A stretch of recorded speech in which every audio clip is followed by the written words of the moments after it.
देखिए, सूचना सभी एनडीए के घटक दलों को है और वहाँ सभी लोगों को रहना है। जो उत्तर प्रदेश में 80 की 80 लोकसभा सीट जीतने का जो लक्ष्य है, उस लक्ष्य की शुरुआत है। मोदी जी, आपने एक बयान दिया है जिसमें मुख्तार अंसारी को आपने क्रांतिकारी और गरीबों का मसीहा कहा है। इसको नहीं, देखिए, जिन गरीबों को उन्होंने मदद किया है वो मसीहा मानते हैं। जिन गरीबों की उन्होंने मदद किया था वो उनको मसीहा मानते हैं।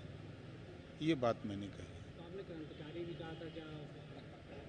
नहीं, मैंने कहा कि जिन गरीबों को वो मदद किए हैं सुख में दुख में, तो वो उनको मसीहा मानते हैं।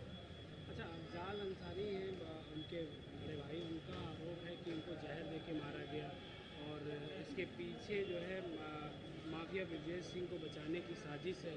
और मुख्तार अंसारी उनके फ़ोन पे भी कह चुके हैं कि देखिए, घटना दुखद है।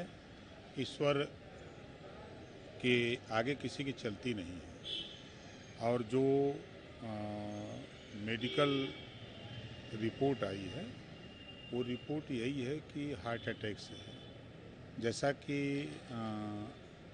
बेटे उनके उम्र की डिमांड हुई कि मजिस्ट्रेटियल जांच का, तो उसमें सरकार के तरफ से मजिस्ट्रियल जांच के आदेश दे दिए गए हैं। जांच भी शुरू हो गई है। अच्छा, मुख्तार अंसारी के बड़े भाई अफजाल अंसारी का कहना है कि प्रधानमंत्री इस बार जो है 400 सीट पार नहीं हो पाएंगे। इसको किस तरह से देखते हैं? सरकार को लेकर उन्होंने तंज कसा है। देखिए, अब वो पॉलिटिकल मामला है और एक लक्ष्य लेकर के हम लोगों ने पूरे देश में आंदोलन शुरू किया है और 4 जून 400 पार रिजल्ट आएगा। किया गया है 5 ये तो बहुत पहले ऐलान हो चुका था, तो उसकी प्रक्रिया पूरी हो रही है। अच्छा सर, इंडिया अलायंस के बड़े नेता जो है रामलीला मैदान में, दिल्ली के रामलीला मैदान में बड़ी रैली करने वाले हैं। उसको किस तरह से देखते हैं लोकसभा चुनाव को लेकर? एक इकट्ठा होंगे सब इंडिया गठबंधन। देखिए, जनता को ठगने वाले लोग, जनता को गुमराह करने वाले, गुमराह करके वोट लेने वाले लोग इकट्ठा हो रहे हैं। आज अगर ये लोग काम किए होते तो आज पिछड़े दलित अल्पसंख्यक कहाँ होते?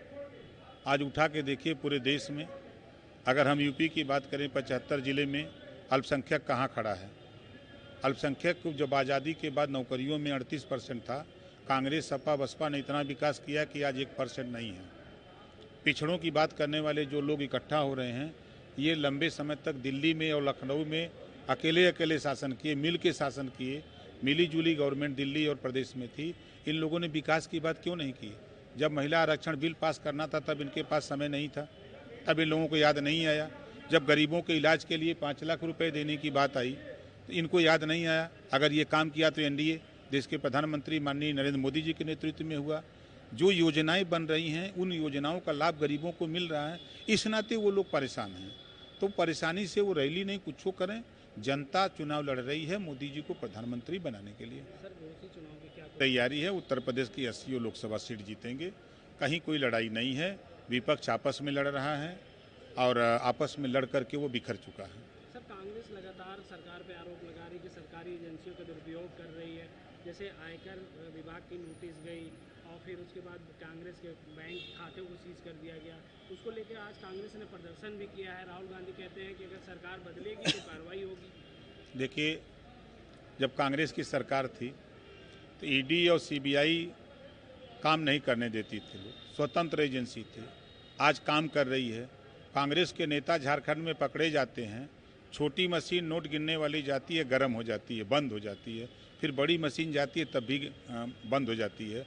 350 करोड़ रुपया बरामद हुआ, उस पर बयान देंगे ये कहाँ से बरामद हुआ? तो जो एजेंसियां वो अपना काम कर रही हैं। अब एजेंसी काम कर रही है तो लोगों को बुरा लग रहा है, तो लगे। सर, एक आखिरी सवाल मुख्तार, जो उनके बेटे के तरफ से हुआ कि मजिस्ट्रेटियल जांच हो, उसके लिए सरकार ने तुरंत आदेश कर दिया और जांच भी शुरू हो गई। और उनकी जो ख्वाहिश हो कि और कहाँ से जांच कराई जाए, तो उनके तरफ से अगर होगा तो सरकार कटिबद्ध है। सबको न्याय देने के लिए सबका साथ सबका विश्वास की बात है। कहीं किसी के साथ अन्याय नहीं होगा, इसके लिए सरकार कटिबद्ध है। आपने कहा जिनके साथ जो गरीब हैं वो मसीहा कहते हैं, आप क्या कहेंगे उनको, मुख्तार अंसारी को आप किस? मैं फिर कह रहा हूँ, जिन गरीबों को उन्होंने मदद किया, सुख में दुख में काम किया, वो गरीब उनको मसीहा मानता है अपना।